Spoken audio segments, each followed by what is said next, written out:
আমি একটা গল্প পড়ছি, এই গল্পটা শুনুন। ব্যাঘ্র ও মেষশাবক। এক ব্যাঘ্র পর্বতের ঝর্ণায় জলপান করিতে করিতে দেখিতে পাইল কিছু দূর নিচের দিকে এক মেষপালক জলপান করিতেছিল। সে দেখিয়া মনে মনে বলিতে লাগিল, হে মেষশাবক, প্রাণ সংসার করিয়া আজকাল তাহার সম্পূর্ণ করি, কিন্তু বিনা দোষে একজনের প্রাণবধ করা ভালো দেখাবে না। অতএব একটা দোষ দেখাইয়া অপরাধ করিয়া প্রাণবধ করিব। এই স্থির করিয়া ব্যাঘ্র সন্তর্পণে নিকটে প্রস্তুত হইয়া গেল। ওরে দুরাত্মা, তোর এত বড় আস্পর্ধা যে আমি জলপান করিতেছি দেখিয়া জলে খোল করিতেছিলি। মেষশাবক শুনিয়া ভয়ে কম্পিত হয়ে, হে মহাশয়, আমি কেমন করিয়া আপনার পান করা জল খোলা করিলাম? আমি নিচে জলপান করিতেছিলাম, কিন্তু উপরে জলপান করিতেছিলাম। নিচের জল খোলা করিলে উপরে জল খোলা হতে পারে না। ব্যাঘ্র হইল, যে যাহাই হোক না কেন, 1 বৎসর পূর্বে অনেক অনেক নিন্দা করিতেছিলি, আজ তোর সমুচিত প্রতিফল দেব। মেষশাবক কাঁপিতে কাঁপিতে কহিল, আমি অন্যায় আজ্ঞা করিতেছিলাম। 1 বৎসর পূর্বে আমার জন্মেরও হয় নাই, সুতরাং আমি আপনার নিন্দা করিতেছিলি, ইহা কিরূপে সম্ভব হইতে পারে? ব্যাঘ্র কহিল, হ্যাঁ, সত্যিই তো বটে যে তুই নোস, তোর বাপ নোস, নিন্দাই করেছিলি। তুই কর, তোর বাপ করুক, আর যেই কথা বলুক, আমি তোর কোনো গুজব শুনিব না। এই বলিয়া সে ব্যাঘ্র সেই অসহায় দুর্বল মেষশাবকের প্রাণ সংসার করিল। নীতিটা হলো, দুরাত্মায় ছলার অভাব হয় না। অপরাধে নাই এরূপ করা অন্যায়। ইহা মেষশাবক প্রবল করিয়া অত্যাচার পরিত্রাণ পাওয়া যায় না। মাছি ও মধুর কলসি। এক দোকানে এক মধুর কলসি উল্টাইয়া পড়িয়াছিল। তাহারা চারিদিকে মধুর কলসি সরিয়া যায়। মধুর গন্ধে হইয়া তাকে ঝাঁকে ঝাঁকে মাছি আসিয়া সেই মধু খাইতে লাগিল। যতক্ষণ এক ফোঁটা মধু পড়িয়া রইল না, তাহারা ওই স্থানে নইতে পারিল না। অনেকক্ষণ তথায় থাকিতে ক্রমে সমুদায় মাছির পা মধুতে জড়াইয়া গেল। মাছি কোনো মতেই উড়িতে পারিল না, এবং আর যে উড়িয়া যাইতে পারিবে তাহাই প্রত্যাশা করিব না। তখন তাহারা আপনাদেরকে ধিক্কার দিয়া অপেক্ষা করিতে লাগিল, যে নির্বোধ, অতি অহংকার ভালো নহে। সিংহ ও ইঁদুর। এক সিংহ পর্বতের গুহা নিদ্রা যাইতেছিল।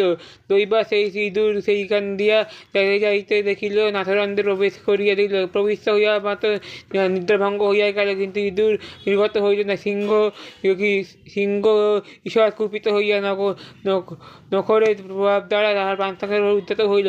ইঁদুর করিতে করিতে এক শৃগালে জল পান করিয়া জলের ধারে বিস্তার চেষ্টা করিতে লাগিল, কিন্তু কিছুতেই জাল ছাড়াতে পারিল না। পরিশেষে এক প্রাণরক্ষা বিষয়ে নিতান্ত নিরাশ হইয়া সে এমন ভয়ঙ্কর গর্জন করিতে লাগিল যে সমস্ত অন্যায় কম্পিত হইয়া উঠিল। সিংহ ইতিপূর্বে যে ইঁদুরের প্রাণরক্ষা করিয়াছিল, সেই স্থানে অনিদূরে বাস করিত। এখানে যে পূর্ব প্রাণদান করিয়া সরে নিতে পারব না, সত্ত্বেও সেই মাত্র বিলম্ব হইব না, জলে জাল কাটিয়া আরম্ভ করিব, এবং সেই অল্পক্ষণের মধ্যে সিংহকে বন্ধন হইতে মুক্ত করিয়া দিল। কারুর ওপর দয়া প্রকাশ করা তাহার প্রায় নিষ্ফল হয় না। যে যত ক্ষুদ্র প্রাণী হোক না কেন, যে উপকৃত হইয়া কখনো না করিয়া প্রত্যুত্তর করাতে পারে না। কুকুর ও শৃগাল। এক কুকুর এক উভয়ের মধ্যে অতিশয় প্রাণসাধনা ছিল। একদিন সেখানে মিলিয়া বেড়াইতে যাইতে গেল। এক অরণ্যের মধ্যে রাত্রি যাপন করবার নিমিত্ত কুকুরের শাখায় আহরণ করিল, এবং কুকুর বৃক্ষের তলে শয়ন করিতে লাগিল। রাত্রি প্রভাত হইল, এবং কুকুরের স্বভাব এই যে প্রভাতকালে উচ্চস্বরে ডাকিতে লাগিল, কিন্তু কুকুর শব্দে প্রাণ রক্ষা করিয়া এক শৃগাল শুনিয়া মনে মনে স্থির করিল যে কোনো সুযোগ আছে এই কুকুরের প্রাণবধ করিবে, মাংস ভক্ষণ করিব। এই স্থির করিয়া বক্ষের ওপর গিয়া দ্রুত শীঘ্রের কুকুরকে সংগ্রহ করিল। তুমি কি সৎ পক্ষী, সকলে যে কোনো উপকার করো, আমি তো তোমার স্বর শুনিতে পাই না, এবং প্রফুল্ল হইয়াছি। আমি কোন বৃক্ষের ওপরে শাখা হইতে নামিয়া আসিয়াছি, দুজনের মধ্যে খানিকটা আমোদ ও আহ্লাদ করি। কুকুর শৃগালে বুঝিতে পারিল, এবং তাহাকে ওই ধূর্ততার প্রতিফল দিবার নিমিত্ত কহিল, এবং ভাই, তুমি শৃগাল, তুমি বৃক্ষের শাখা আহরণ করিয়া অপেক্ষা করিতে আমি নামিয়া যাইতেছিলাম। কিন্তু শৃগাল শুনিয়া হৃষ্টচিত্তে কোনো আসিল না। অমনি কুকুরও তাহাকে প্রাণ রক্ষা করিল যন্ত্রজাত এবং নক্ষর প্রভাবে তার সর্বশরীর বিদীর্ণ করিয়া প্রাণ সংসার করিল। পরের নিন্দা পরের মন্দ চেষ্টায় ফাঁদ পাতিতে আপনাকে যে ফাঁদে পড়িতে হয়। এটা হলো নীতি। কুকুর ব্যাঘ্র পালিত কুকুর। এক এক এক সুলকায় পালিত কুকুরের সহিত এক ক্ষুধার্ত শীর্ণকায় ব্যাঘ্রের সাক্ষাৎ হইল। প্রথমে আলাপের পর ব্যাঘ্র কহিল ভালো নয়, ভালো ভালো ভালো ভাই, জিজ্ঞাসা কর, বল দেখি তুই কেমন করিয়া এমন সবল ও সুস্থকর হইলি এবং প্রতিদিন গিরিব আমাকে আহার করিয়া এবং তাকে প্রতিদিন আহার পাইবে। আমি আহরাত্র চেষ্টা করিয়া কিন্তু উদয় পুরিয়া আহার করিতে পারিলাম না। কোনো দিন উপবাসী না থাকতে হয়, কিন্তু এইরূপ আহার কষ্ট দুর্বল শরীরে ঠিক না। কুকুর বলল, আমি যা উপকার করি তুই করতে পারো, তবে তোমার মতো আহার পাইবে। এবং ব্যাঘ্র বলল, সত্য যদি না হয়, আচ্ছা ভাই তোমার কি করা হয় বলো, কি করে বলো। কুকুর কইল, আমি কিছুতেই নয়, রাত্রিরে প্রভুর বাটির প্রাণ রক্ষণাবেক্ষণ করিতে হয় এবং এইমাত্র। ব্যাঘ্র বলল, আমি বুঝতে পারছি, কিন্তু আমার আহারের চেষ্টায় বনে বনে ভ্রমণ করিয়া রৌদ্র এবং অতিশয় কষ্ট পাই, কিন্তু আর কষ্টে সহ্য হয় না। এই যদি রৌদ্র বৃষ্টির সময় যদি গৃহের মধ্যে থাকিতে পাই, তবে ক্ষুধায় তোমার পেট ভরিয়া খাইতে পাই, কিন্তু বাঁচিয়া পারবো না।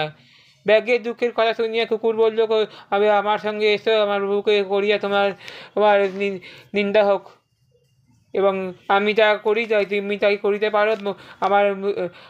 পারো, কিন্তু আমার মতো আহার পাইবে। ব্যাঘ্র বলিল, সত্য না কি? আচ্ছা ভাই তোমার কি করিতে হয় বলো। কুকুর বলল, আচ্ছা কিছুতেই নয়, রাত্রিরে প্রভুর বাটির রক্ষণাবেক্ষণ করিতে হয়, কিন্তু এই মাত্র। ব্যাঘ্র বলিল, আমি করিতে সম্মত আছি। আমি আহারের চেষ্টায় মনে মনে ভ্রমণ করিতে রৌদ্র বৃষ্টিতে অতিশয় কষ্টে পাই, আর কষ্ট সহ্য করিতে পারি না। যদি রৌদ্র বৃষ্টির সময় গৃহের মধ্যে থাকিতে পারো, তবে ক্ষুধার সময় পেট ভরিয়া খাইতে পাইব, কিন্তু বাঁচার আসা যায় না। কিন্তু ব্যাঘ্রের দুঃখের কথা শুনিয়া কহিল, তবে আমার সঙ্গে এসো, প্রভুকে বলিয়া তোমাকে বন্দোবস্ত করিয়া দিই। ব্যাঘ্র বলিল, চলুন, আমি এক্ষুনি কুকুরের ঘরে গিয়া দেখাবো। এবং সেখান থেকে কিসের দাগ জানিয়া অতিশয় ব্যগ্র হইয়া কুকুরকে জিজ্ঞাসা করলো, ভাই তুমি তোমার ঘর কিসের দাগ ওটা? কুকুর বলল, হ্যাঁ কিছুই নয়। ব্যাঘ্র বলল, না ভাই বলো, আমার জানিতে বড় ইচ্ছা হইতেছে। কুকুর বলল, আমি বলতেছি কিছুই নয়, বোধ হয় গলাবন্ধকের দাগ হয়েছে। ব্যাঘ্র বলল, গলাবন্ধটাকে কি? গলাবন্ধ কেন? ব্যাঘ্র কহিল, কুকুরের সেখানে গিয়া একটা দাগ দেখিতে পাইবে এবং সেইখানে দাগ জানিয়ে আসবে। কিন্তু অতিশয় ব্যগ্র হইয়া কুকুরকে জিজ্ঞাসা করল, ভাই তোমার ঘাড়ে কিসের দাগ? কুকুর বলল, ও কিছুই নয়। ব্যাঘ্র বলল, না ভাই বলো, আমার জানতে বড় ইচ্ছা হইতেছে। কুকুর বলল, আমি যাইতেছি, কিন্তু কিছুই হলো না, বোধ হয় গলাবন্ধকের দাগ। ব্যাঘ্র কহিল, গলাবন্ধ কেন? কুকুর কহিল, ওই গলাবন্ধ শিকার দিয়া দিনের বেলাতে আমাকে বাঁধিয়ে রাখো। যে ব্যাঘ্র কহিল, চমকাইয়া উঠিল এবং কহিল, যে ব্যাঘ্র শিকলটিতে বাঁধিয়া রাখি, কিন্তু তবে তুমি কিছু যখন কোনো দেখতে ইচ্ছা পাও না কেন?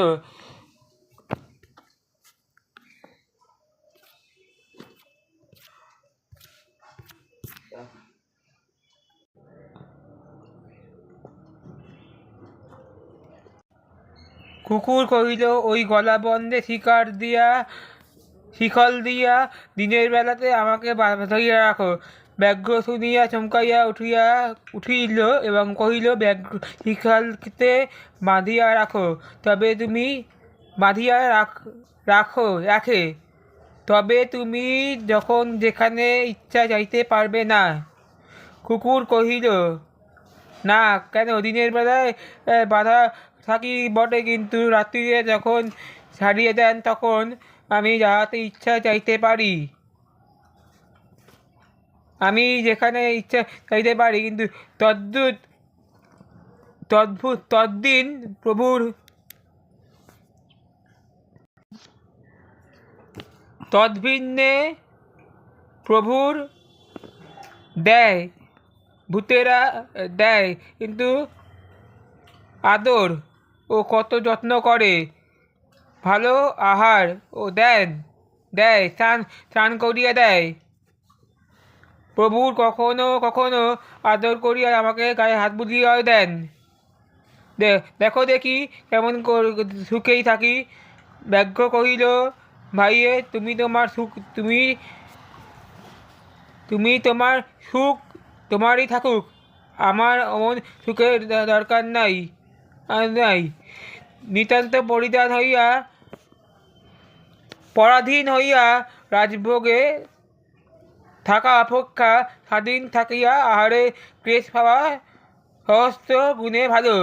আর আমি তোমার সঙ্গে যাইব না, এই বলিয়া ব্যাঘ্র চলিয়া গেল।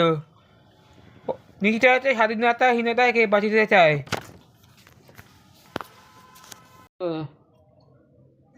আমি একটা গল্প পড়ছি, এই গল্পটা শুনুন। ব্যাঘ্র ও মেষশাবক। এক ব্যাঘ্র পর্বতের ঝর্ণায় জলপান করিতে করিতে দেখিতে পাইল কিছু দূর নিচের দিকে এক মেষপালক জলপান করিতেছিল। সে দেখিয়া মনে মনে বলিতে লাগিল, হে মেষশাবক, প্রাণ সংসার করিয়া আজকাল তাহার সম্পূর্ণ করি, কিন্তু বিনা দোষে একজনের প্রাণবধ করা ভালো দেখাইবে না। অতএব একটা দোষ দেখাইয়া অপরাধ করিয়া প্রাণবধ করিব। এই স্থির করিয়া ব্যাঘ্র সন্তর্পণে নিকটে পৌঁছিয়া গেল। ওরে দুরাত্মা, তোর এত বড় আস্পর্ধা যে আমি জলপান করিতেছি দেখিয়া জলে খোল করিতেছি। মেষশাবক শুনিয়া ভয়ে কম্পিত হয়ে, হে মহাশয়, আমি কেমন করিয়া আপনার পান করা জল খোলা করিলাম? আমি নিচে জলপান করিতেছিলাম, কিন্তু উপরে জলপান করিতেছিলাম। নিচের জল খোলা করিতেছিলাম, উপরে জল খোলা হতে পারে না। ব্যাঘ্র হইল, যে যাহাই হোক না কেন, 1 বৎসর পূর্বে অনেক নিন্দা করিতেছিলি, আজ তোর সমুদয়